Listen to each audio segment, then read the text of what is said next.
오늘 말씀 고린도후서 1장 3절에서 11절 말씀 봉독하도록 하겠습니다. 찬송하로다. 그는 우리 주 예수 그리스도의 하나님이시요 자비의 아버지시요 모든 위로의 하나님이시며 우리의 모든 환난 중에서 우리를 위로하사 우리로 하여금 하나님께 받는 위로로서 모든 환난 중에 있는 자들을 능히 위로하게 하시는 이시로다. 그리스도의 고난이 우리에게 넘친 것 같이 우리가 받는 위로도 그리스도로 말미암아 넘치는도다. 우리가 환난 당하는 것도 너희가 위로와 구원을 받게 하려는 것이요 우리가 위로를 받는 것도 너희가 위로를 받게 하려는 것이니 이 위로가 너희 속에 역사하여 우리가 받는 것 같은 고난을 너희도 견디게 하느니라. 너희를 위한 우리의 소망이 견고함은 너희가 고난에 참여하는 자가 된 것 같이 위로에도 그러할 줄을 알미라. 형제들아, 우리가 아시아에서 당한 환난을 너희가 모르기를 원하지 아니하노니 힘에 겹도록 심한 고난을 당하여 살 소망까지 끊어지고 우리는 우리 자신이 사형 선고를 받은 줄 알았으니 이는 우리로 자기를 의지하지 말고 오직 죽은 자를 다시 살리시는 하나님만 의지하게 하시리라. 그가 이같이 큰 사망에서 우리를 건지셨고 또 건지실 것이며 이후에도 건지시기를 그에게 바라노라. 너희도 우리를 위하여 간구함으로 도우라. 이는 우리가 많은 사람의 기도로 얻은 은사로 말미암아 많은 사람이 우리를 위하여 감사하게 하려 함이라. 아멘. 오늘 하나님의 위로에 관해서 두 번째 말씀을 살펴보도록 하겠습니다. 지난 시간에 우리는 하나님께서 우리를 우리의 모든 환난에서 위로하신다라는 것을 생각해 보았습니다. 우리의 삶의 위기와 고난의 순간순간마다 우리를 위로하시기 위해 곳곳에 하나님께서 위로의 손수건을 달아 놓으셨다고 말씀을 드렸죠. 우리의 인생의 곳곳에 우리가 힘들고 낙심하려고 할 그때마다 하나님께서 그 위로의 시그널, 위로의 손수건을 달아 놓으셨기에 우리가 그것을 보고 또 그것을 붙잡고 다시 일어나 힘을 얻고 격려를 얻어 우리의 인생을 지금까지 우리가 달려올 수가 있었습니다. 우리의 지나온 삶들을 신앙의 관점으로 우리가 이렇게 다시 한번 바라보면 우리는 그것을 깨닫게 됩니다. 당시에는 미처 깨닫지 못했던 것도 지나고 나면은 그때 하나님이 나를 이렇게 위로하셨구나 라는 것을 알게 되기도 합니다.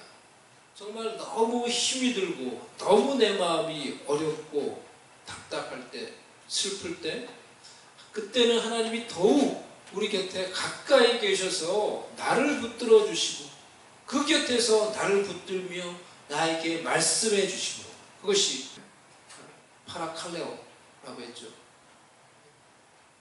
곁에서 부르다, 곁에서 위로하다. 그렇게 곁에서 말씀하시고 위로해 주심으로 우리를 붙들고 위로해 주시는 것입니다.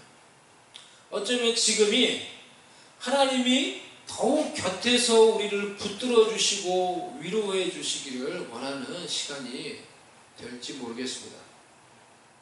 하나님은 우리의 모든 환난에서 우리를 위로하시는 모든 위로의 하나님이시다라고 이렇게 말을 했는데요.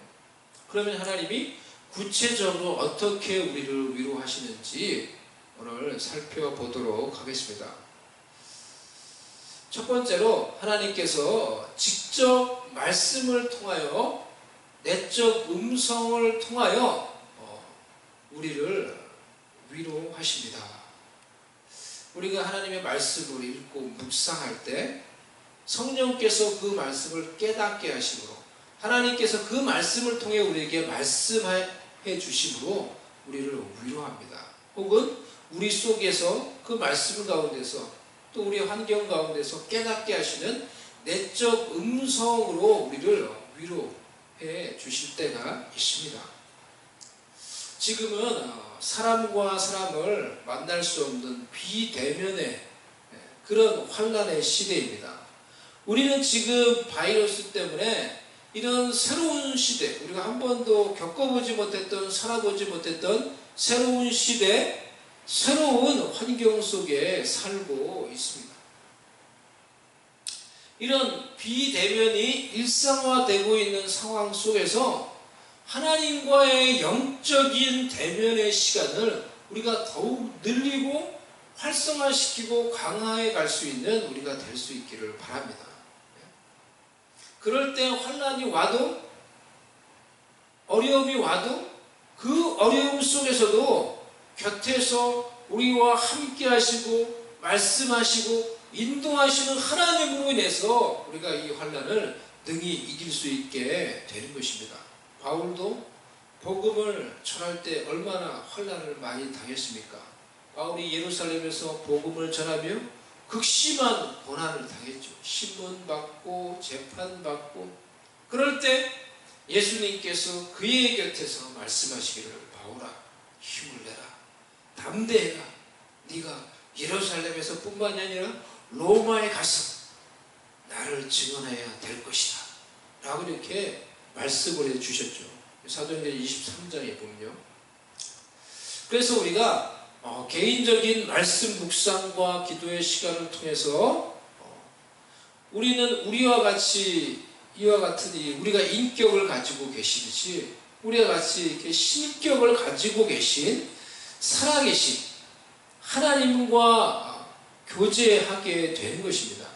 우리는 그런 개인적인 교제를 통해서 하나님을 더욱 알아가고 우리는 더욱 하나님이 만드신 그런 인간으로서 더욱 사람다워져 가고 영적인 하나님의 자녀가 되어 가는 것입니다.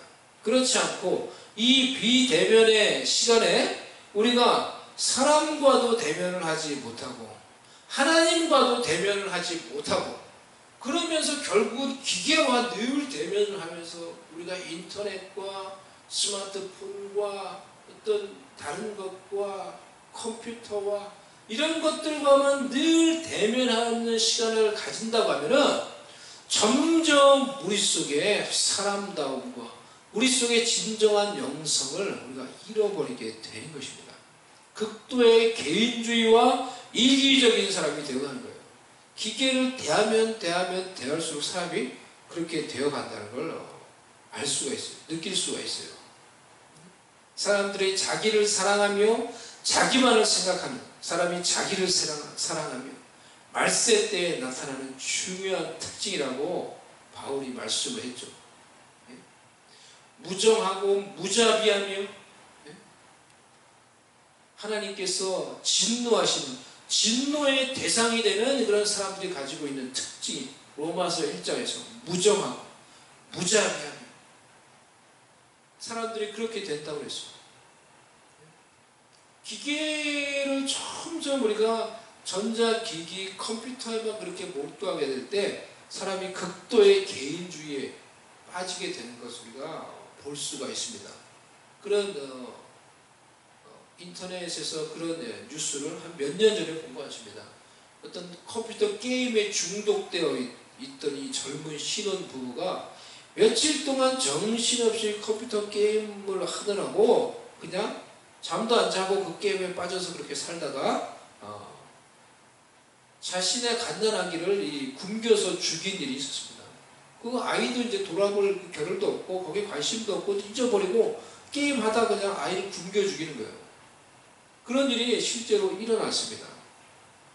극단적인 경우이지만은 이처럼 세상에서 주는 것들은 우리가 그것을 하면 할수록 우리 속에 있는 참다운 하나님의 형상, 참다운 이 인성을 파괴시킵니다. 참다운 사람다움을 잃어버리게 만듭니다. 이런 비대면의 시간을 통해서 우리가 그래서 하나님과의 대면의 시간을 더욱 강화하고 더 활성화함으로 참다운 사람다움의 모습, 참다운 영성의 사람으로 성숙해 갈 수 있는 우리가 될 수 있기를 바랍니다. 우리가 지금 이 환난의 시간을 그와 같이 더욱 적극적으로 활용해야 되겠습니다. 그래서 우리가 다시 제가 이것을 강조를 합니다. 저희 가정에서도 제가 이야기를 했고요. 우리 교인들 모두에게도 다시 제가 권면을 드립니다. 매일 30분에서 우리가 1시간은 스마트폰을 내려놓고 컴퓨터나 인터넷으로부터 우리가 떠나서 또 다른 어떤 일, 잡일, 어떤 것들, 그런 것들로부터 떠나서 조용히 말씀을 읽고 홀로 주님과 함께하는 그 조용한 시간, 그 고독의 시간, solitude, 그 고독의 시간을 내가 즐기면서 그 가운데서 주님과 함께 우리를 돌아보며 우리의 내면을 돌아보며 우리의 삶을 돌아보며 기도하는 시간을 가지시기를 바랍니다. 이런 홀로 하나님과 대면하는 시간을 통해서 우리는 하나님과의 그 조용한 가운데 하는 그 교제를 통하여 하나님이 주시는 위로와 힘을 얻고 하나님의 사람으로 성숙해 갈 수 있을 것입니다. 두 번째, 하나님은 사람을 통하여서 우리를 위로하십니다. 우리가 사람을 바라보고 환경을 바라보고 나도 모르게 그래서 그런 것들을 의지하면은 우리가 사람 때문에 환경 때문에 낙심하고 좌절할 일들이 많이 생깁니다. 사람 때문에 우리가 상처받는 일들이 많이 생깁니다. 왜요? 사람을 바라봤기 때문에 그렇죠. 사람에게 무언가를 기대했기 때문에 그런 것이죠. 그런데 우리가 하나님을 바라보며 정말 우리의 마음으로 하나님을 바라보며 하나님을 의지하면 하나님이 우리를 위로하시고 우리를 도우시는데 우리가 생각하지 않은 사람을 통하여서 우리가 기대하지 않은 사람을 통하여 우리를 위로하시는 것을 우리가 경험을 하게 됩니다. 그런 것들을 정말 경험하게 되는 것 같아요. 우리의 마음이 때로는 낙심이 되고 지쳐 있을 때가 있습니다. 그럴 때 누군가가 그저 와서 이유 없이 베풀어주는 어떤 작은 도움, 작은 선행, 그리고 따뜻한 말 한마디에 지쳐있는 내 마음이 위로를 받는 것을 경험할 때가 있습니다. 그런 일을 통해서 하나님은 나를 위로하시는데 때로는 이렇게 사람을 내가 그것을 기대하지 않았거든요. 근데 전혀 기대하지 않은 그런 사람을 통하여 하나님이 위로하시는 것을 경험을 하게 되는 거예요. 바울과 그의 일행들도 사역 가운데 오늘 본문을 보면은 극심한 환난, 극심한 그런 말할 수 없는 고통을 겪었다고 했습니다. 그 환난으로 인해서 그들이 하나님의 위로를 경험하고 그리고 이제는 그들이 다른 환난당한 모든 자들을 능히 위로하는 위로자들이 되었다라고 이렇게 말을 하고 있어요. 그런 위로자가 되도록 하기 위해서 하나님이 자신들을 위로해 주셨다. 이렇게 고백을 하고 있죠. 우리로 하여금 하나님께 받은 위로로서 모든 환난 중에 있는 자들을 능히 위로하게 하시는 이시로다. 그러니 여러분도 여러분이 알든지 모르든지 간에 여러분이 누군가에게 베푸시는 선행, 따뜻한 말 한마디로 그 사람에게 하나님의 위로를 전하는 도구가 될 수 있다는 사실을 기억하시기를 바랍니다. 그리고 늘 이 따뜻한 마음과 성령의 감동을 따라서 살아갈 수 있는 저와 여러분이 될 수 있기를 바랍니다. 세 번째, 하나님은 환경을 통해서 우리를 위로하십니다. 환경을 통해서 하나님은 때로는 우리를 위로하십니다. 우리를 위로하시기 위해 때로 하나님은 환경과 어떠한 사인들을 사용하시기도 합니다. 제가 어떤 경험한 건데요. 작은 제 이제 경험인데요. 어느 날 제 마음이 무척 우울하고 낙심이 되었을 때가 있었습니다. 그때 제 마음 무척 이렇게 낙심이 되어 있고 무척 지쳐 있었던 것이 분명합니다. 그런데 제가 생각을 해보니까 무엇 때문에 그 당시 그렇게 낙심을 했는가, 지쳐 있었는가 잘 안 떠오르더라고요. 그게 잘 떠오르지 않았어요. 그 이유가. 여러분, 많은 경우 우리가 하는 낙심이 바로 이와 같다는 거예요. 지나고 나면은 낙심하긴 했는데, 분명히 낙심하긴 했는데 뭐 때문에 낙심했는지 잘 몰라요. 기억이 나지 않아요. 지나고 나면은 우리의 낙심이 그렇게 중요한 게 아니었다는 거예요. 기억이 안 날 정도로 사실은 그렇게 중요한 어떤 이유가 아니었다는 거예요. 그런데도 우리는 그 순간에 믿음이 없어서, 연약해서, 때로는 어떤 사람에 대해서 오해해서, 환경에 대해서, 어떤 일에 대해서 오해해서, 그것을 뭐 인간적으로 생각해서, 자기 연민에 빠져서 여러 이유로 낙심하며 우울해하는 거예요. 좌절하는 거예요. 여하간 그때 제 마음이 뭐 어떠한 이유로 무척 이렇게 다운이 되어 있었어요. 침실에서 제가 쉬다가 불도 켜지 않고, 불도 켜지 마음이 이렇게 다운이 됐으니까 제가 불도 켜지 않고 침실을 나와 이 이어진 어두운 복도를 터벅터벅 걸어가고 있었습니다. 그러니까 불을 하나도 안 켰으니까 컴컴하는 거예요, 다. 그래서 컴컴한 복도를 제가 이제 걸어서 이제 쭉쭉쭉 나오고 있는데 아주 놀라운 걸 봤어요. 이 캄캄한 그 복도, 제가 걸어 나오는 오른쪽 이 벽에 선명하게 무지개가 쫙 비치고 있는 거예요. 그것이 어두운 이 캄캄한 어둠 속에서 너무나 그것이 딱 선명하게 대조적으로 비치는 거예요. 그것이 너무 신기하고 놀라웠어요. 그걸 보는데 이게 뭐지? 하고 제가 터벅터벅 걷다가 이 벽에 비치는 그 무지개를 이제 주목해서 보게 된 거예요. 갑자기 어디서 비친 거지? 너무 놀라운 거예요. 너무 신기한 거예요. 이 빛이 어디서 왔지? 다 지금 어두운데 불내가 하나도 안 켰는데 이게 컴컴한 데다 왜 이렇게 여기 무지개가 어떻게 생겼지? 주변을 막 찾으면서 제가 이 무지개가 어떻게 생겼나 조사하기 시작했어요. 그래서 이내 알게 되었어요. 이 통로와 화장실이 이렇게 이어져 있는데 화장실 저 끝에 있는 두꺼운 유리벽이 있어요. 저희 집에 두꺼운 유리벽이 있는데 그 유리벽으로 햇빛이 통과되면서 그 햇빛이 유리벽이 두꺼우니까 굴절이 돼서 벽에 비치는데 무지개로 비치는 거예요. 빛이. 그래서 무지개로 빛이 비치는 거야. 저기를 통해서 지금 빛이 비춰지는 거구나. 근데 그 무지개가 마치 이 살아있는 것처럼 막 햇빛이 이렇게 뭐 좀 이렇게 막 이렇게 뭐 이게 변동이 있으니까 이게 살아있는 것처럼 막 움직이는 것처럼 보이는 거예요. 이 무지개가. 그래서 막 보였다 강해졌다가 흐려졌다가 막 이렇게 없어지려고 했다가 다시 쫙 강해졌다가 무지개가 막 그러고 있는 거예요. 그것을 제가 신기하게 놀랍게 찾아봤어요. Amazing. Amazing. 네? 갑자기 제 모든 시선이 그 벽에 비치어진 그 무지개에 다 쏠리기 시작했어요. 야, 놀랍다. 야, 신기하다. 제가 이 집에 지금 산 지가 벌써 이제 3년이 지났나요? 3년이 벌써 지났는데 3년 동안 한 번도 이 무지개를 본 적이 없는 것 같아요.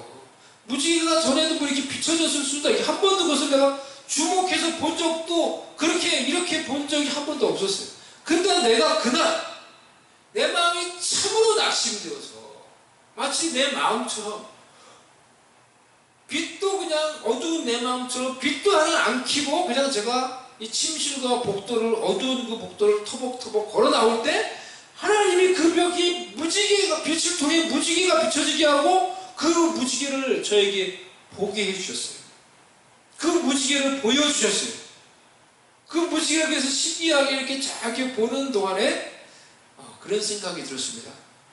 하나님이 홍수 이후에 노아와 그의 가족들에게 해주셨던 그 말씀이 떠올랐어요.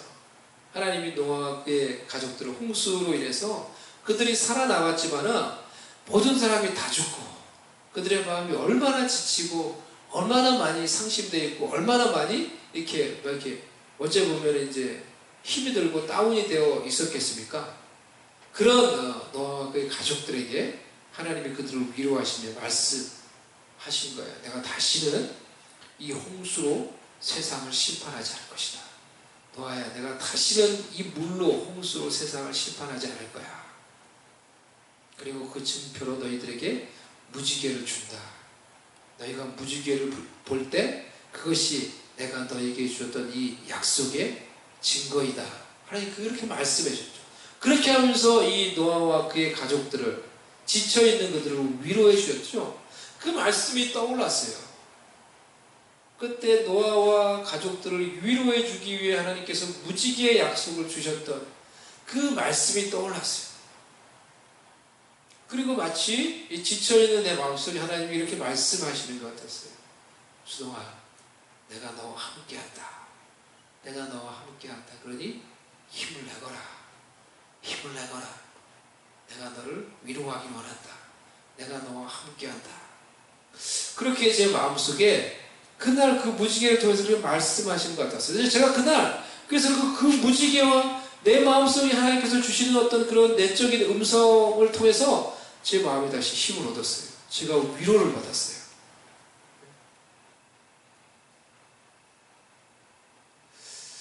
때로는 하나님은 이와 같이 우리가 낙심하려고 할 때, 힘들어할 때 우리 주변의 환경, 어떠한 사인들을 통해서 우리에게 말씀하시며 우리를 위로하기도 하십니다. 네 번째, 하나님은 그리스도를 통하여 우리를 위로하십니다. 하나님은 예수 그리스도를 통하여 우리를 위로하십니다. 우리 5절 말씀, 그리스도의 고난이 우리에게 넘치는 것 같이 우리가 받는 위로도 그리스도로 말미암아 넘치는도다. 우리 5절 말씀 우리 한번 주목해서 좀 봅시다. 생각을 해봅시다. 그리스도의 고난이, 바울이 이렇게 고백해요. 그리스도의 고난이 우리에게 넘친 것 같이 우리가 받는 위로도 그리스도로 말미암아 넘치는도다. 바울과 그의 일행은 그리스도를 위하여 복음을 전하면서 엄청난 박해와 고난을 받았습니다. 바울은 복음을 전하다 돌에 맞아 죽을 뻔하기도 하고요. 에베소에서는 사람들에게 붙잡혀서 맹수와 싸워야 하는 그런 어떤 위험을 경험하기도 했습니다. 사람들에게 매를 맞기도 하고요. 굶주리기도 하고요. 강의 위험과 동족의 위험과 이방인의 위험과 수많은 고난을 그리스도를 위해서 복음을 전하다 바울은 그러한 고난을 당했습니다. 고린도후서 11장에 보면 그러한 구체적인 내용을 바울이 말을 해주고 있습니다. 바울은 예수 그리스도로 인하여 이와 같이 고난 당했기에 하나님께서 주시는 위로도 예수 그리스도로 말미암아 넘치는도다. 넘치게 되었다. 라고 이렇게 말을 하고 있는 것입니다. 이 말씀에서 지금 우리에게 주는 첫 번째 도전은 이것입니다. 지금 우리에게는 그리스도를 위하여 당하는 고난이 있습니까? 저와 여러분에게는 예수 그리스도를 위하여 당하는 고난이 있습니까?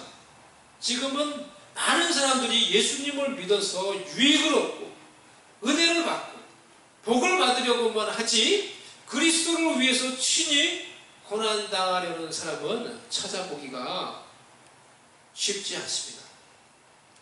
우리도 점점 이러한 시대와 이러한 이 사회 속에서 점점 이러한 가치관과 생활 방식에 이런 라이프 스타일에 익숙해져 갑니다.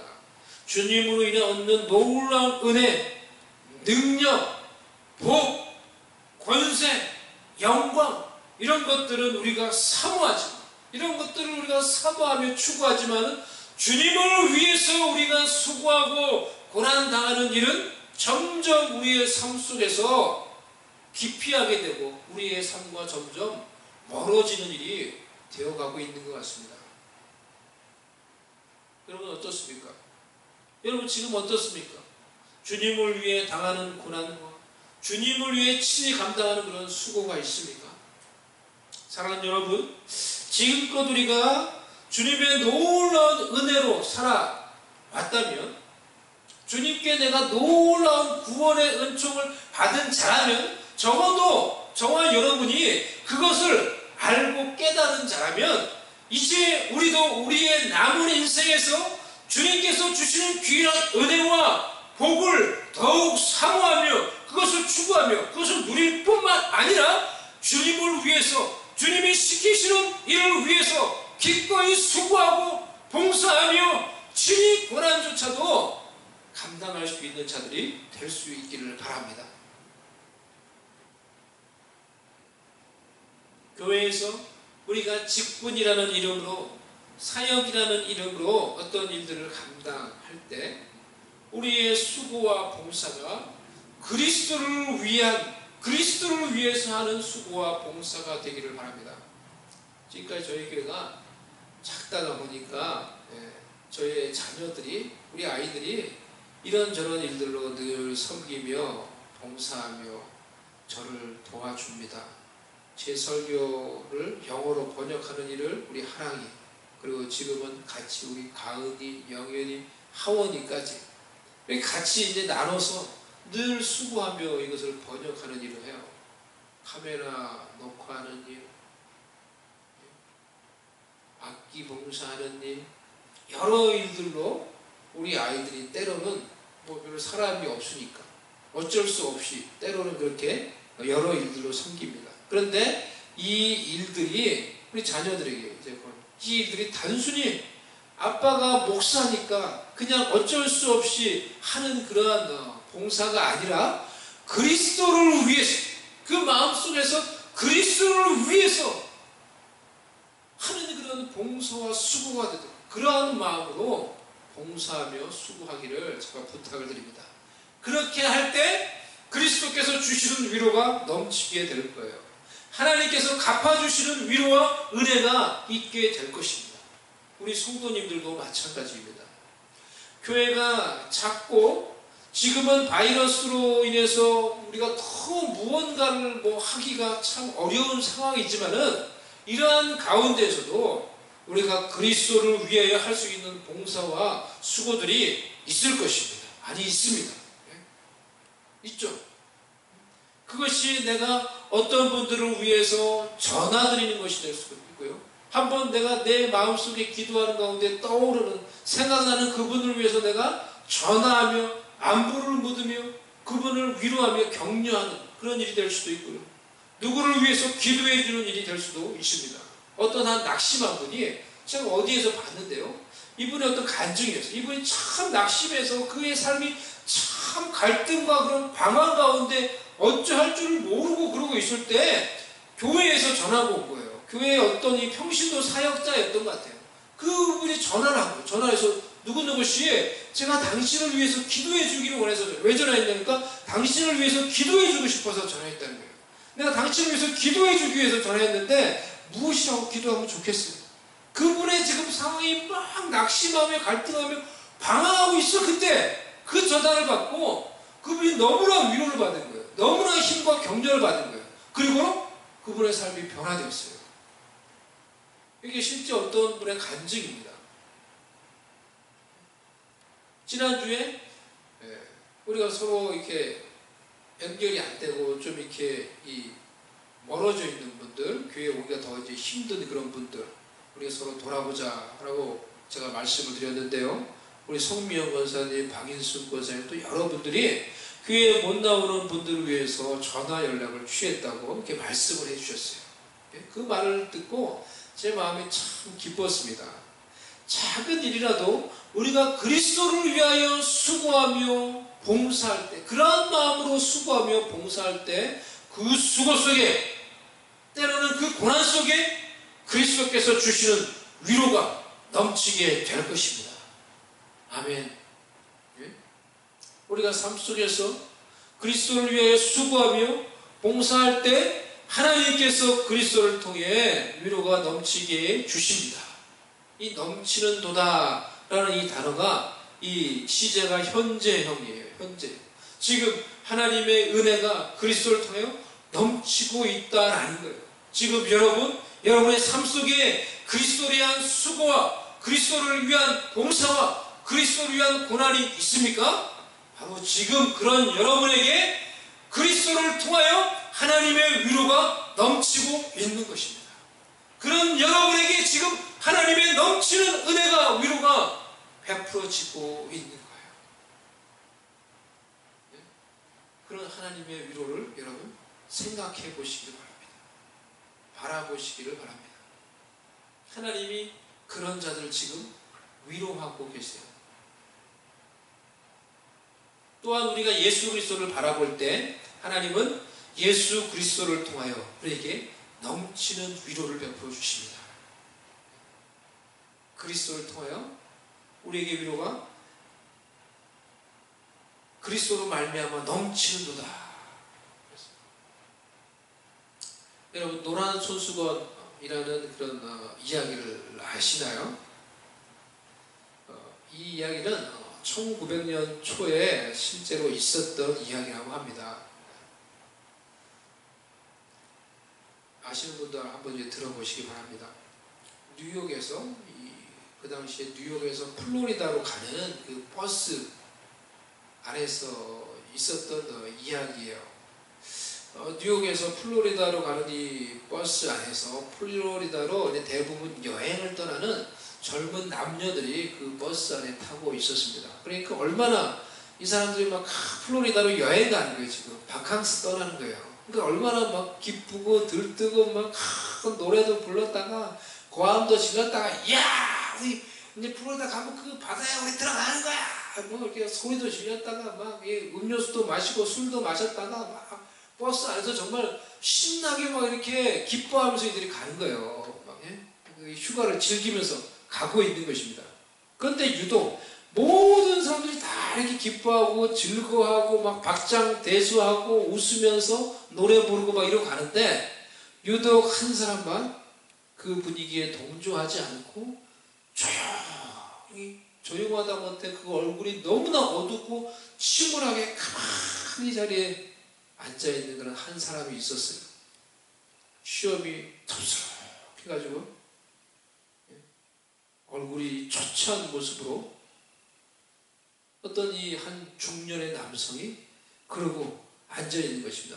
다른 모든 사람들의 그 버스 안의 분위기가 전혀 어울리지 않는, 다른 사람들은 다 빛인데 맑은데 혼자 우울, 어둠, 비, 막 그런 얼굴로 쫙 앉아있는 거예요. 아, 저 사람은 뭐지? 왜 저렇게 저 사람 얼굴이 어두울까? 왜 저 사람 저러고 있을까? 사람들이 이제 좀 궁금하고 그런 생각을 했겠죠. 막 열심히 이제 막 노래하고 뭐 춤추고 뭐 한국식 하면 관광춤 있잖아요. 막 이렇게 막 노래도 불렀다가 놀다가 이제 한참을 가야 되니까 이제 막 지친 거죠. 막 지치고 어떤 사람 피곤해서 자기도 하고 이제 버스 안이 조용해졌습니다. 버스 안이 조용해지니까 그 남자 옆에 앉은 한 승객이 이제 말을 걸기 시작했어요. 아무 말도 없는 그 아저씨한테 말을 걸기 시작했어요. 미국 사람들이 이렇게 얘기 잘하잖아요. 이름이 뭐냐, 어디에서 이제 왔냐, 이제 어디로 가는데 뭐하러 가냐, 뭐 이런 거 서로 이제 하나씩 얘기를 한 거예요.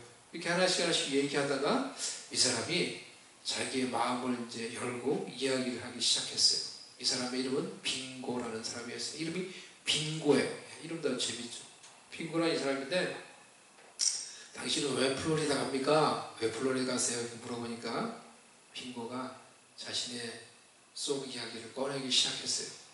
나는 사실 큰 죄를 저지르고 한 3년 넘게 근 4년여 동안 뉴욕 형무소에 있었던 사람입니다. 뉴욕 형무소에 그렇게 수감되어 있었습니다. 그리고 이제 다행히 가석방이 되어서 형을 일찍 마치고 이제 나오게 되었습니다.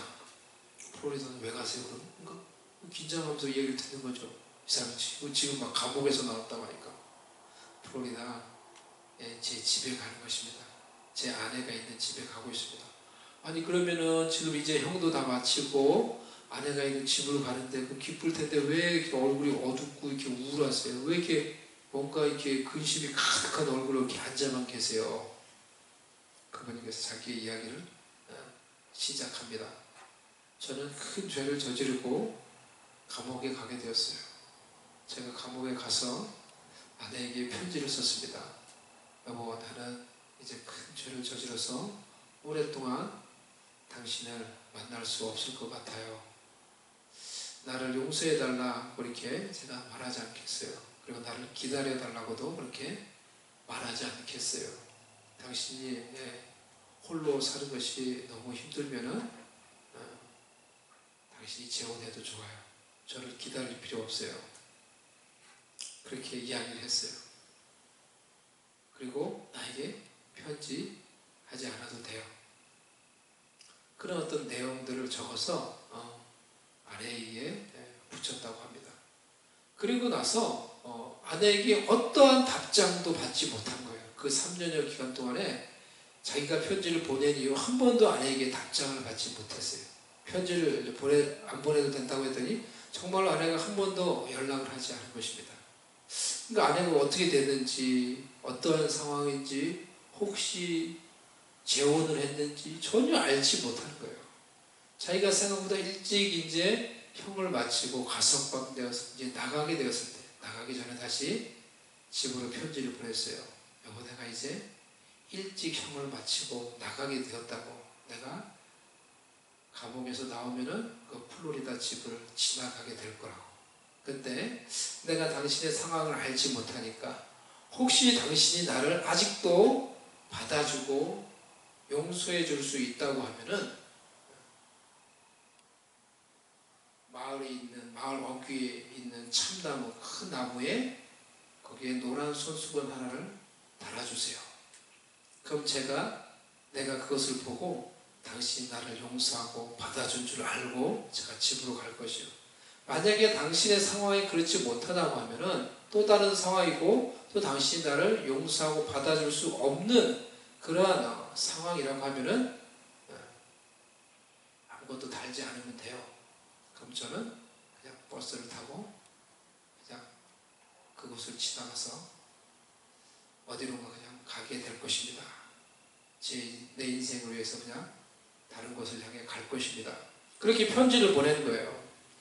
그리고 초조한 마음으로 자기가 편지를 보내긴 보냈는데 아내가 정말 어떠한 상황인지 모르고 또 아내가 정말 자신을 다시 용서하고 받아줄 수 있을지 없을지 그것이 너무 걱정이 되고 염려가 되어서 내 마음이 지금 이렇게 염려가 있고 또 내 마음이 이렇게 지금 어렵다고 이렇게 승계에게 말을 한 것입니다. 그리고 그 이야기가 이 버스 안에 다 퍼지게 된 거예요. 그 이야기를 다 버스 안에 사람들이 다 알게 된 거예요. 이제 정말 빙고가 말했던 그 빙고의 마을이 점점 가까이 이제 오게 된 거예요. 이 모퉁이만 지나면은 빙고가 말했던 그 빙고의 마을 거기에 들어서는 거예요. 모두 다 숨을 죽이면서 기다리고 창밖을 바라보고 있는데 빙고는 차마 그 창밖을 바라보지도 못하고 고개를 숙인 채 그냥 떨리는 마음으로 그러고 고개를 숙이고 있었어요. 버스가 마을 어귀에 들어서자 버스 안에서 근데 갑자기 와! 하는 함성 소리가 퍼져 나오게 된 것입니다. 사람들이 창밖을 쳐다봤는데 빙고가 말했던 그 큰 참나무에 노란 손수건이 하나가 달려있는 것이 아니라 그 큰 나무 곳곳에 수십 개, 아니 나무 전체에 노란 손수건이 다 달려가지고 장막을 이루면서 그 노란 손수건이 나부끼고 있는 거예요. 그 모습을 보니까 사람들이 너무나 기쁘게 자기도 모르게 그냥 소리를 지르며 두 손을 들며 와! 브라보! 만세! 막 소리를 지르며 자기 일처럼 그렇게 기뻐했던 거예요. 빙고는 그래서 그것을 보고 버스에서 내려서 자신의 아내가 있는 그 집을 향해 갈 수가 있게 되었다는 거죠. 아내는 알고 봤더니 남편의 이 편지를 받고는 두 번째 이 편지를 받고는 자기가 이 남편을 받아준다는 그런 그 표시로 노란 손수건을 이제 참나무에 달았어요. 근데 딱 하나를 달고 보니까 웬걸 이 하나인데 만약에 이 큰 나무에 만약에 이걸 남편이 보지 못하고 그냥 지나가면 어쩌지? 그런 걱정이 되니까 안 되겠다. 손수건을 좀 더 달아야 되겠다 생각하고 막 손수건을 여러 개 가지고 와서 나뭇가지에 막 달려고 막 하고 있는데 지나가는 동네 애들이 아줌마 뭐 하세요 거기서? 그러니까 이제 자기의 또 상황을 얘기하는 거예요. 내 남편이 어쩌고 저쩌고 감옥에 갔는데 이제 오게 되는데 이제 내가 이 손수건을 달아야지 남편이 이것을 보고 올 수가 있어. 이 얘기를 막 해준 거예요. 그랬더니 이 아이들이 또 집에 가서 그 얘기를 그대로 다 전했어요.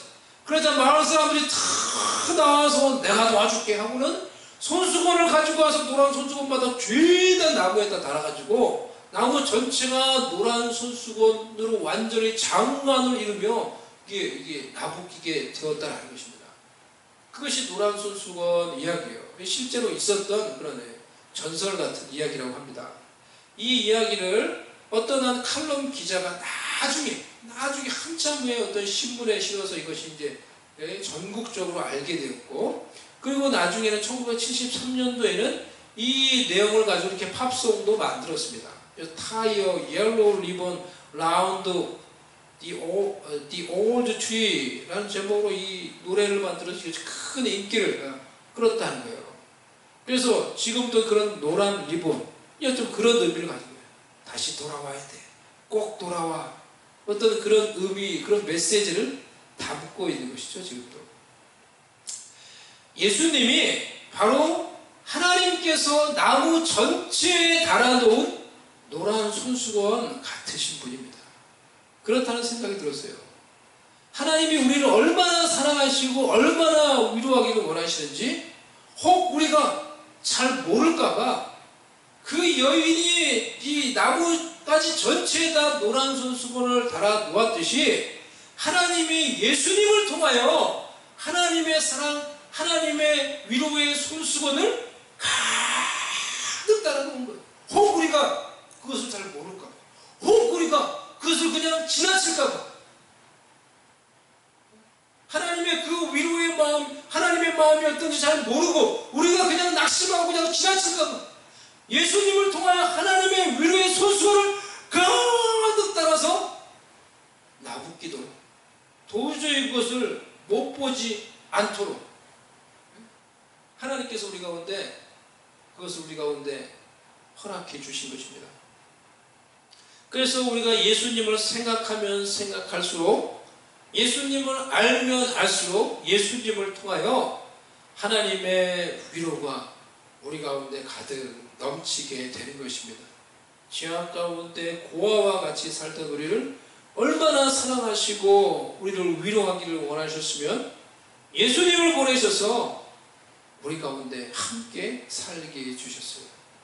요한은 우리가 이 예수님을 바라볼 때 그의 충만한 데서 받으니 은혜 위에 은혜로라 라고 말씀을 했어요. 하나님의 넘치는 위로와 은혜를 예수님을 통해서 우리가 받게 된다는 거예요. 그리스도를 통하여 하나님의 위로가 우리가 주님을 바라보면 바라볼수록 그 위로의 은혜가 넘치게 된다라는 거예요. 이 환난의 때 예수 그리스도를 생각함으로, 예수 그리스도를 묵상함으로, 바라봄으로 그리스도를 통해서 우리에게 베푸시는 하나님의 위로가 저와 여러분의 삶 가운데 넘칠 수 있기를 바랍니다. 예수 그리스도를 통하여 하나님의 넘치는 위로를 받아 누리시기를 바랍니다. 다섯 번째로, 하나님은 고난과 상처를 통해서 우리를 위로하십니다. 하나님은 상처와 상심을 통하여서도 우리를 위로하십니다. 우리의 고난의 깊이가 우리를 향한 하나님의 위로의 깊이입니다. 우리의 상처의 깊이가 우리에게 베풀어지는 하나님의 위로의 깊이입니다. 상처가 깊을수록, 고난이 깊으면 깊을수록 그 속에 담기는 하나님의 위로도 깊어지는 것입니다. 그렇기에 우리의 상처는 하나님의 위로를 담는 그릇이 되는 거예요. 우리의 상처는 하나님의 위로를 담는 그릇이 돼요. 극심한 환난과 아픔을 경험한 자는 그 환난의 깊이만큼, 아픔만큼 남들이 이해할 수 없는 깊은 하나님의 위로와 은혜를 경험하게 되는 것입니다. 그래서 깊은 아픔과 상처를 통해서 깊은 위로를 경험한 자들이 하는 위로에는 능력이 있어요. 그들의 위로에는 능력이 있어요. 아픔을 당한 사람, 그런 상처를 경험해 본 사람이 또 다른 상처 받은 사람을 위로하는 거예요. 그런 사람이 그냥 가서 손 잡아주면서 나도 경험해봤어, 내가 그 마음 알아, 그렇게 말만 해도 위로를 받는 거예요. 목사님이 가서 막 설교하고 막 힘을 얻으세요라고 했는데도 위로를 못 받았는데 똑같은 상처를 아들을 잃어버려서 낙심하고 있는 그 어떤 한 자마에게 목사님이 10만 가도 위로가 안 되는데 같이 따라가신 이 권사님이 갑자기 그냥 막 울면서 손을 잡아주면서 내 아들 어렸을 때 교통사고 일었어. 그렇게 하는데 그만 둘이 막 껴안고 부둥켜 안으면서 막 우는 거예요. 그런데 거기서 막 위로가 일어나고 치유가 일어나고 회복이 일어나는 거예요. 그게 상처를 경험해 본 자들이 베풀 수 있는 위로의 능력이에요. 바울도 극심한 환난 속에서 깊은 하나님의 위로의 은혜를 경험을 했습니다. 바울의 환난은 너무나 극심한 것이어서 살 소망까지 끊어지는 것이라고 했습니다. 이 8절 9절 형제들아 우리가 아시아에서 당한 환난을 너희가 모르기를 원하지 아니하노니 힘에 겹도록 심한 고난을 당하여 살 소망까지 끊어지고 우리는 우리 자신이 사형 선고를 받은 줄 알았으니 이는 우리로 자기를 의지하지 말고 오직 죽은 자를 다시 살리시는 하나님만 의지하게 하심이라. 바울이 당한 환난을 여기서 바울이 구체적으로 설명하지는 않지만 그 정도와 깊이에 대해서 설명을 하고 있어요. 어느 정도였느냐. 너무 힘이 들었어요. 힘에 겹도록, 이 말은 고난이 자신의 이 힘에 붙여서 감당할 수 없을 정도가 되었다는 거예요. 그래서 스스로 생각하기는 이제 희망이 없구나. 이제 끝이구나. 이러다 죽는 거구나. 이런 생각이 들 정도로 힘에 겨운 고난이었다는 거예요. 그런 극심한 고난을 겪고 스스로 마음속에서 생각하기를 나는 이제 끝이야. 나는 이제 마치 판사 앞에서 사형 선고받은 거하고 똑같아. 이런 생각이 들 정도의 고난을 경험을 했다는 거예요. 그런데 바울이 이런 극심한 고난을 겪으면서 다시 놀라운 하나님의 위로로 회복될 수 있었던 이유가 나와요. 그것이 뭐예요? 그게 바로 자신이 당한 환난의 이유와 목적을 깨달은 거예요. 이는 우리로 자기를 의지하지 말고 오직 죽은 자를 다시 살리시는 하나님만 의지하게 하심이라. 이걸 깨달은 거예요.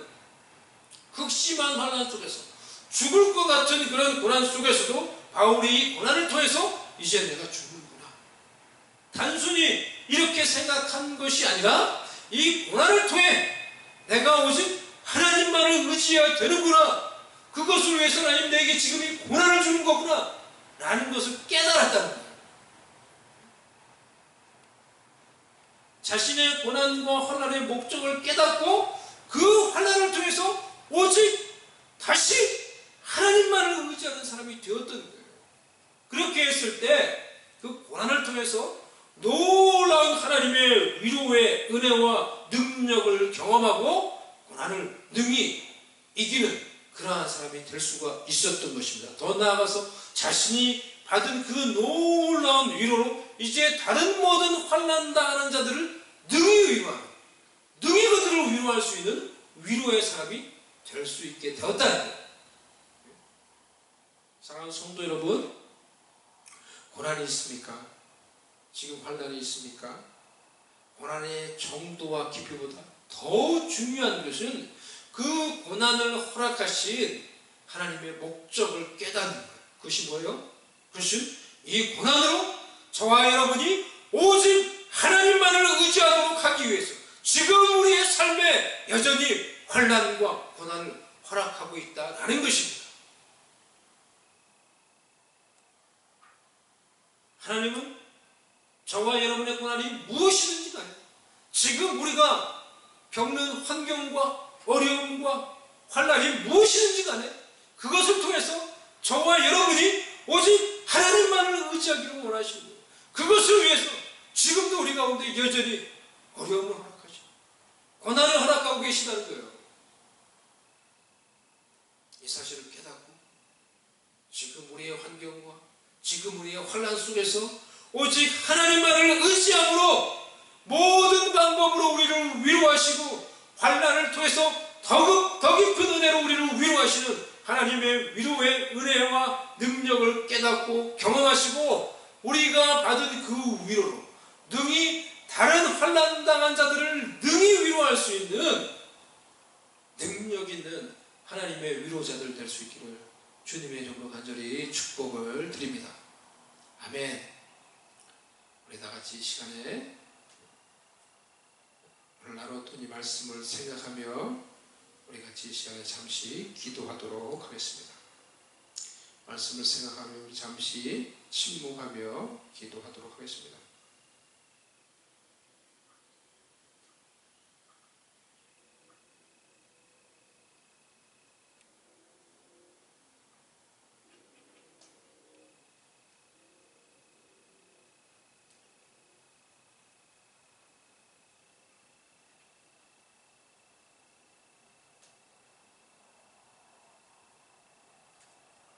하나님 아버지, 우리 삶 가운데 많은 어려움과 환난이 있습니다.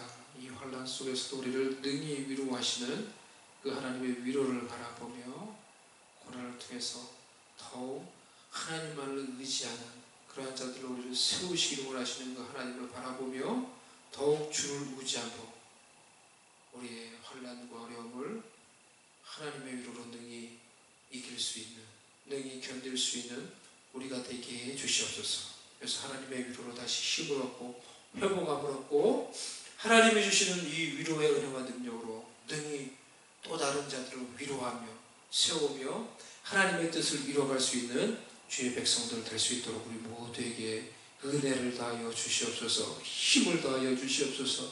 하나님의 위로로 모든 다양한 방법으로 위로하시는 그 하나님의 위로를 알고 다시 힘을 얻고 위로를 얻고 격려를 얻고 하나님이 기뻐하시는 그 길로 뚜벅뚜벅 순종하며 나아갈 수 있는 우리가 될 수 있도록 아버지 은총을 다하여 주시옵소서. 새롭게 하여 주시옵소서. 정결하게 하여 주시옵소서. 이 환난의 때에서 주께서 붙잡아 주셔서 주님이 기뻐하시는 그 길을 순종하며 나아갈 수 있도록 은총 다하여 주시옵소서.